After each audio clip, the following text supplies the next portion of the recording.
Vasudevaya. Om Namo Bhagavate Vasudevaya. Narayanam Namaskritya Naram Chaiva Narottamam Devim Saraswatim Vyasam Tato Jayam Udirayet. Nashta Prayeshu Abhadreshu Nityam Bhagavata Sevaya Bhagavate Uttama Shloke Bhakti Bhavati Naishtike. Om Jnana Timirandasya Gyananjana Shalakaya Chakshur Unmalatam Yena Tasmai Shri Guru Namaha. Sri Chaitanya Manobhistam Stapitam Yena Bhutale Swayamrupa Kadamayam Dadati Swapadantikam. Vandeham Shri Guru Shri Yuta Padakamalam Shri Gurun Vaishnavam Shri Rupam Sagrajatam Sahagana Raghunathan Vitam Tam Sajivam Sadvaitam Savadutam Parijana Sahitam Krishna Chaitanya Deva Shri Radha Krishna Padan Sahagana Lalita Shri Vishakhan Vitam Hey Krishna Karuna Sindhu Dinabandhu Jagatpate Gopesha Gopika Kanta Radha Kanta Namastate Tapti Kanchana Gaurangi Radhe Vrindavaneshwari Rishabhanu Sate Devi Pranamami Hari Priya Nama Om Vishnu Padan Krishna Prishtaya Bhutale Srimate Bhaktivedanta Swamin Iti Namne Namaste Saraswati Deve Gauravani Pracharine Nirviseshasha Shunyavadi Paschatya Deshatarine Vanchakalpa Tarubhyasya Kripa Sindhu Bhaevacha Patitanam Pavanebhyo Vaishnavebhyo Namo Namaha. Jai Sri Krishna Chaitanya Prabhu Nityananda Shri Advaita Gadadhara Shri Vasadi Gaura Bhakta Vrinda. Hare Krishna Krishna Krishna Hare Hare Hare Rama Rama Rama Hare Hare. So let's continue reading from Srimad Bhagavatam. We are reading from Canto 3. We are on Canto 3, Chapter 9, Text 12. We were in the, we read some part of this purport. So we can continue with that today. The non-devotees. Okay, thank you. The non-devotees, however, are neither like the demigods nor like the pure devotees, but are averse to the transcendental relationship with the Lord. They have revolted against the Lord and must perpetually undergo the reactions of their own activities. So the pure devotees are, of course, always under the protection of the Lord. Their only desire is to fulfill the desire of the Lord. And the demigods, they are also devotees. They are devotees, but they still have some desire for control, for management, for enjoying. And so Krishna gives them the facility. He said, okay, you can manage the universal affairs. But then there are the conditioned souls, who are in the material world, who are not devotees. What they have the rebellion that, oh, why should I listen to the instructions of the Lord? Why? I can be my own Lord. I'm independent. I can maintain my own self. I don't need anyone. And so then in that case, what happens is that we are subject to the laws of karma. Then the material laws apply under that. Krishna says, oh, I don't, I can't, because when we don't want Krishna, we want to forget Krishna, then Krishna puts Maya Devi in between, the agents. He puts her as an agent, and then we are under the laws of karma. So Bhagavad Gita 4.11 states, Ye yathamam prapadyante tams tatheva bhajami aham. Although the Lord is equally kind to every living being, the living beings, for their own part, are able to please the Lord to either a greater or lesser extent. So Krishna, he's not partial to anyone. He's not that he says, I will be only as Paramatma in the hearts of the devotees, and I'm not as Paramatma in the hearts of the demoniac. No, he's in everyone's heart. You know, he doesn't say, oh, only if you're in the body of a human being or of a demigod, I will come as Paramatma in your heart. But if you're in the body of a cow or a chicken or a pig, I will not be in your heart. No, or a fish. He's there. He's there in everyone's heart, everyone's heart. But the choice is ours. How much do we want to get closer to Krishna? That is our choice. The demigods are called Sakam devotees or devotees with material desires in mind, while the pure devotees are called Nishkam devotees because they have no desires for their personal interest. So Sakam means devotees, but still having a lot of material desires, desire to control, to enjoy. Yeah, we have so many material desires, but we also accept the Lord, you know, the supremacy of the Lord. So then the demigods fall in this category. And then there are the pure devotees. The pure devotees, what is their mood? Everything for the pleasure of the Lord. Everything. Like yesterday, we were giving the example of the gopis that, oh, take the dust off my feet. So they are not thinking, oh, if I give the dust off my feet to Narad Muni to take to Krishna, they are not thinking, oh, like this I will get famous. Everybody is going to think we are such great devotees, so let's do it, you know. So then the intention is going to be fame, not actually to please Krishna or to help Krishna for his headache. You know, the devotees, the pure devotees, there is no like thinking. They're so attached to Krishna. The only thing that they want to do is please Krishna. Whatever is for Krishna's pleasure. They're not having that thought process. Oh, what will happen? Shall I do it or shall I not do it?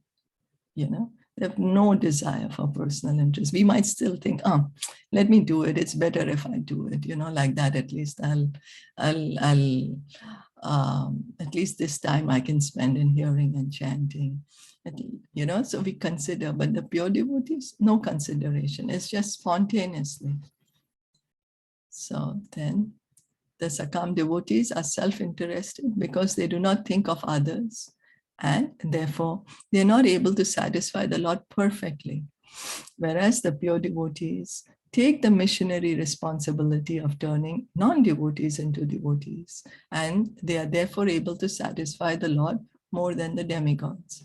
So the demigods, their mood is controlling, enjoying, although they are accepting the supremacy of Krishna, although they are accepting Krishna as the Supreme Lord, or that, yes, we have given this position because Lord Krishna has given us. So they will offer, whenever yagyas are performed, first the share is to be given to Lord Vishnu, then the demigods take it, you know, like that. But because their desires are so much that they're not much interested to bring other souls back to the kingdom of God, back to Vaikuntha Loka. But what does a pure devotee do? Pure devotee knows the heart of Krishna. Pure devotee, he understands the heart of Krishna. And what is Krishna's heart? That everyone come back home. That why you all want to suffer in this material world? And so the pure devotees, they take up this work of Krishna on Krishna's behalf. And that's the reason the Lord is more satisfied with the pure devotees rather than with the demigods. The Lord is unmindful of the non-devotees, although he is sitting within everyone's heart as well-wisher and super soul. However, he also gives them the chance to receive his mercy through his pure devotees who are engaged in missionary activities. So, because Krishna wants everyone to come back, he keeps coming himself, or he keeps sending his devotees, so that each of us can say, can begin our devotional service, can realize, oh, I'm not this body, I'm an eternal part and parcel of Krishna. I need to go back home.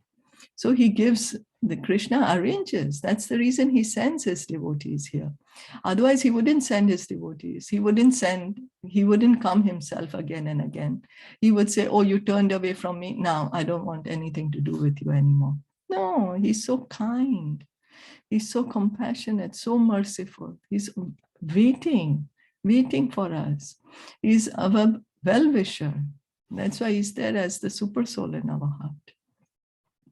So sometimes the Lord himself descends for missionary activities, as he did in the form of Lord Chaitanya, but mostly he sends his bona fide representatives, and thus he shows his causeless mercy towards the non-devotees.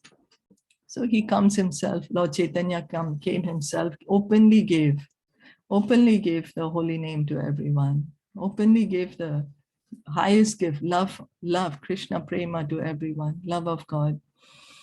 The Lord is so satisfied with his pure devotees that he wants to give them the credit for missionary success, although he could do the work personally. So this is Krishna's personality. He does not like to take credit for himself. I did it. You know how we are? Oh, I did it. Other person's credit also we like to take. Somebody else might have done a good thing, but somehow or the other we like to take the credit from ourselves. But what is Krishna's mood? He likes to give credit to his devotees. He could, and here one of this is credit for missionary success, although he could do the work personally. Does anybody remember any examples where Krishna gives credit to his devotees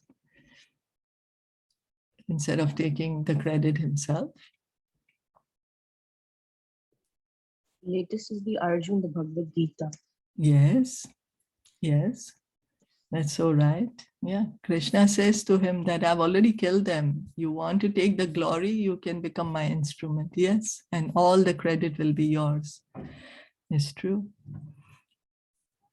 And anyone else? Any other?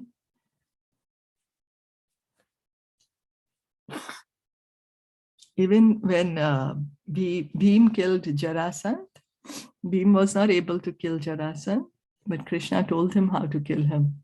And then he was praising Bhim, all like, giving him all the credit. So Krishna is like that.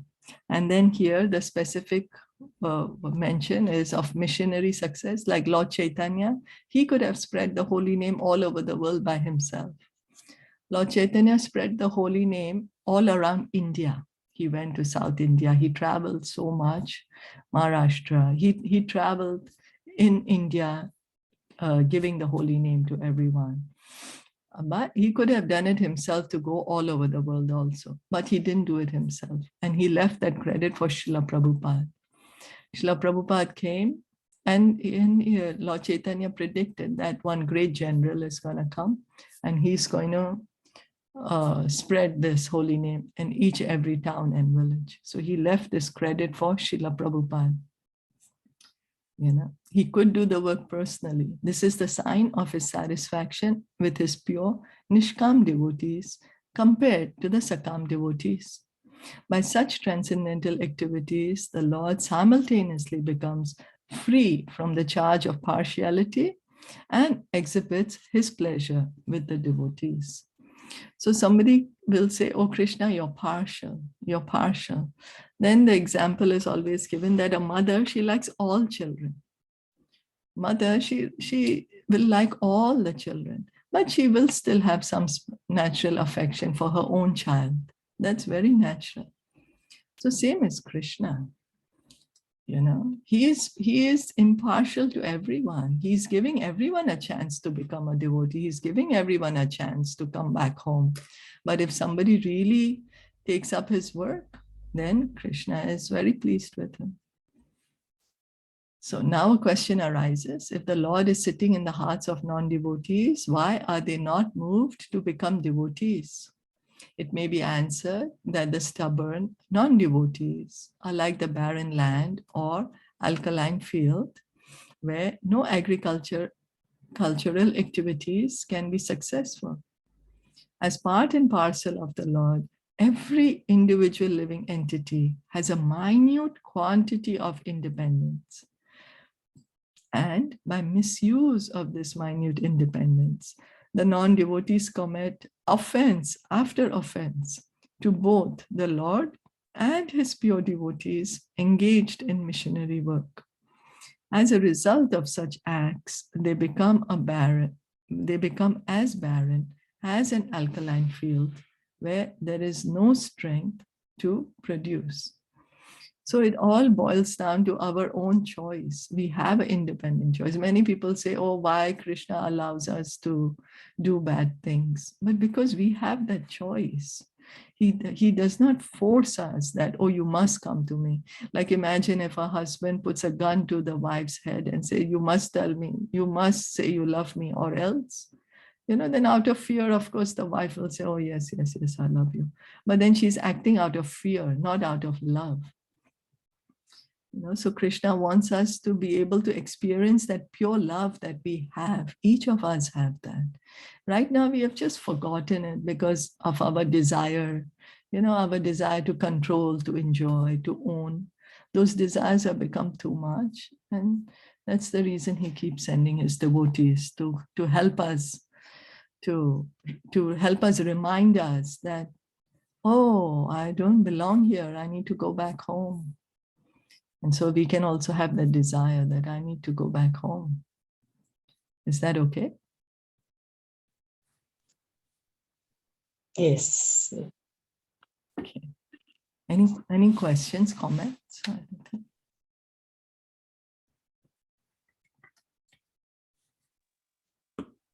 No, all is clear. Okay, so we can go to the next one. Text 30.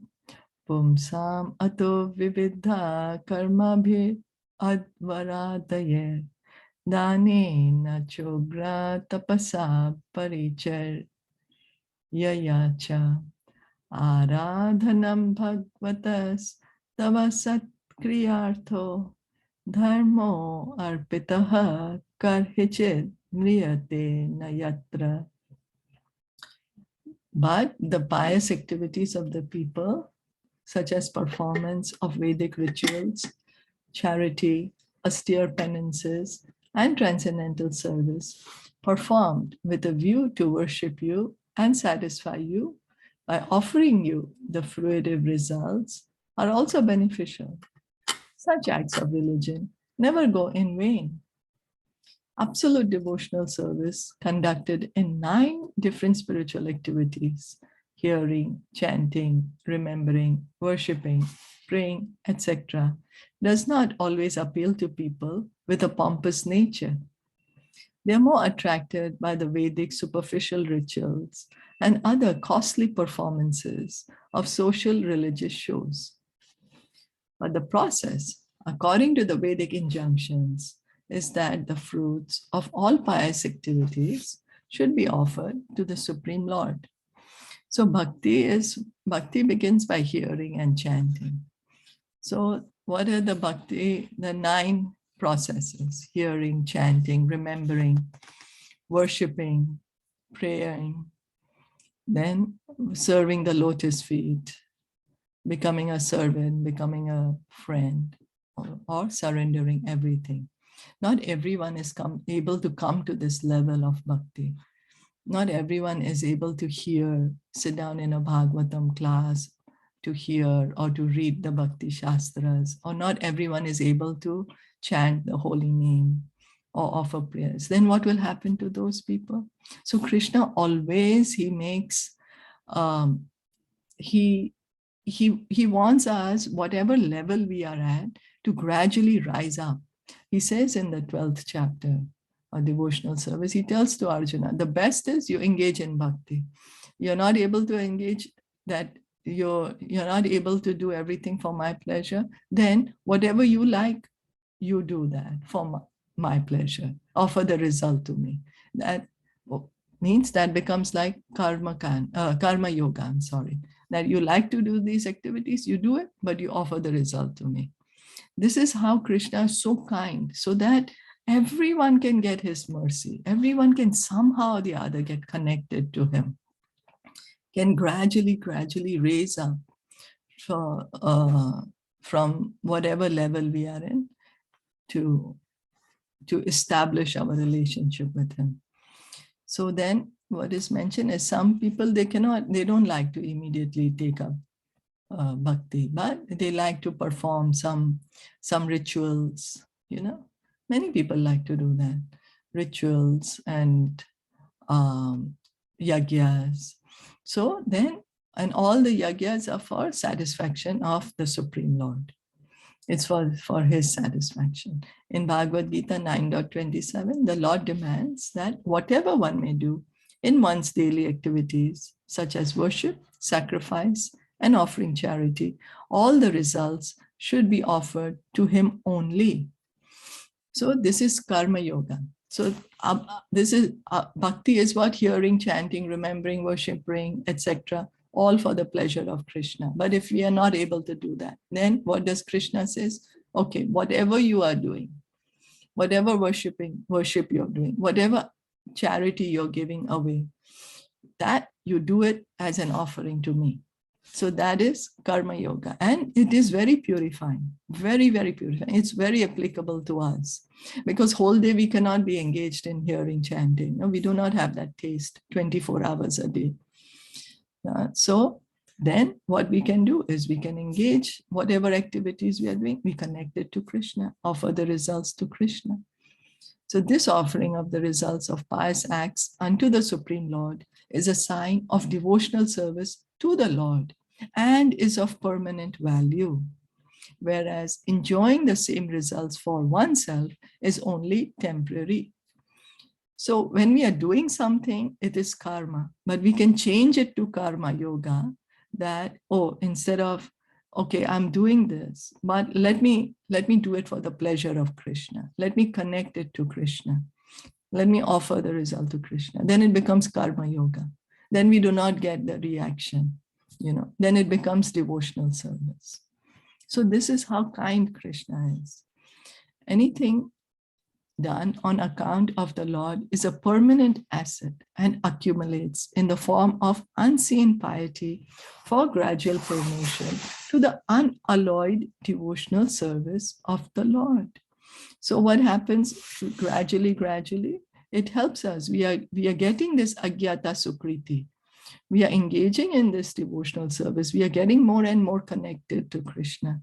And then gradually, all our material desires will vanish. And then we will be able to engage in unalloyed devotional service, means pure devotional service with no more material desire. These undetected pious activities will one day result in full-fledged devotional service by the grace of the Supreme Lord. Therefore, any pious act done on account of the Supreme Lord is also recommended here for those who are not pure devotees, because not everyone is on a pure platform. But how do you come to that platform? How that from whatever level we are in, how do we reach to the platform of pure devotional service? This is the way that whatever we are doing, we connect it to Krishna. We offer the results to Krishna. Is that okay? Yes. So,